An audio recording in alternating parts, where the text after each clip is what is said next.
शनिवार पंचायत राज मंत्री रवि नारायण नायक दिनिकिया देवगढ़ जिला गस्तरी आसी बारकोट ब्लॉक को परिदर्शन करी विभिन्न उन्नयनमूलक कार्यर समीक्षा करथिले। ब्लॉक कार्यालय प्रांगण में आयोजित समीक्षा बैठक में उपस्थित संबलपुर सांसदों जिला प्रतिनिधि अरुण कुमार साहू, पूर्वतन विधायक सुभाष पानी, समस्त ब्लॉक अधिकारी विभागीय कर्मचारी माने उपस्थित रही समीक्षा बैठकर संपूर्ण विवरणी तालिका उपस्थापन करथिले। सबुठार बड़ कथा है प्रतिनिधि माने निज विभागर जोठी भी जो समस्या अच्छी कार्यक्रम अच्छी जदि से कम को जदि सठिक भाव में रूपायन करा जाए ताहले से अंचल विकास हो पारे। ये दृष्टि मु आज बारकोटर जो रिव्यू कार्यक्रम थिला मु देखुली बारकोट आम विभिन्न जो विकासमूलक योजना अच्छी MGNRGA आमर PM आवास घर अंत्योदय गृह योजना रास्ता BGBO अन्य लाइन डिपार्टमेंट काम आज आग्रह अच्छी मोर हृदबोल है से माने आग्रह सहित काम करुछंती किंतु ए वर्षर काम को तांकर पारदर्शितार कम अच्छी से दृष्टि आम जे सीडीओ अच्छा सीडीओ ता उपरे दृष्टि रखिछंती दायित्व देइछंती। आम जो दायित्व की राज्य स्तर आलोचना करिछु जे समय अनुसार ही काम हबो, जदि जे काम न करिबो ता उपरे ही कार्यानुष्ठान ग्रहण करा हबो एवं काम न करुथवा व्यक्तिर रिपोर्ट तुरंत अधिकारी माने देबे। ए प्रकार जो निर्णय नहीं से निर्णय एठी कार्यकारी होउछि। निश्चित भाव में आगामी दिन में सबु काम त्वरान्वित हो चलिबो। मंत्री जल जोगाण प्रकल्प, ग्रामीण सड़क उन्नयन, पिंडीपाणी पाई नूतन योजना, पंचायत राज व्यवस्थार सुदृढ़ीकरण और ब्लॉक स्तर में चलुथिबा विभिन्न प्रकल्पर प्रगति विषय रे तथ्य निथिले। मंत्री स्थानीय लोकों सहित साक्षात करी लोकों समस्या और प्रस्ताव सुनिथिले।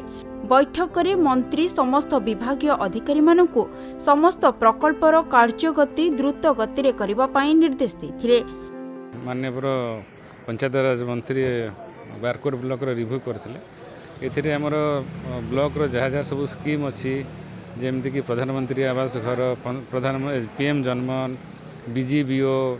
ड्रिंकिंग वाटर, सैनिटेशन, आपणकर SBM रो जहाँ काम अच्छी पेंशन डिस्ट्रीब्यूशन सब विषय से आलोचना कले एवं आमको डायरेक्शन देइछंती किछि एक्शन प्लान बतैछंती जो को भलिया काम करिवार अछि एवं हमर ब्लॉक स्टाफ माने जे माने अछन तांको फील्ड विजिट करेंगे, परिश्रम करी भल काम करेंगे एवं लोक मान पाखक पहुँचिक काम करेंगे ये निर्देश देइछंती। देवगढ़ जिला को माननीय पंचायत राज और पानीय जल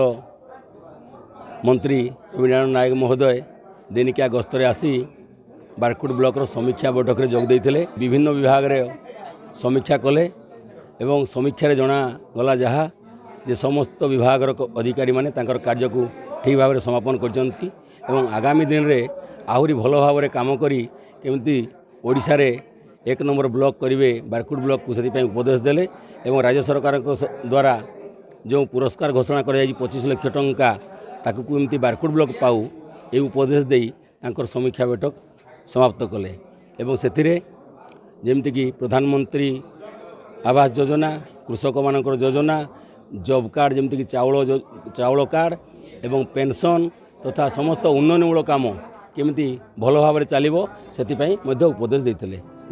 साधारण लोकंकु सुविधा प्रदान करिबारे कोनोसी अवहेला असुविधार सम्मुखीन न हेबा पई समस्त अधिकारी कर्मचारी मानकु उपदेश दिया जायथिला। अन्य पक्षरे देवगढ़ जिलार सरपंच संघर एक प्रतिनिधि दल मंत्री को बारकोट डाक बंगला रे दाबी पत्र मध्य प्रदान करथिले। बारकोट ब्लॉक रो अनेक समस्या नहीं माननीय मंत्री को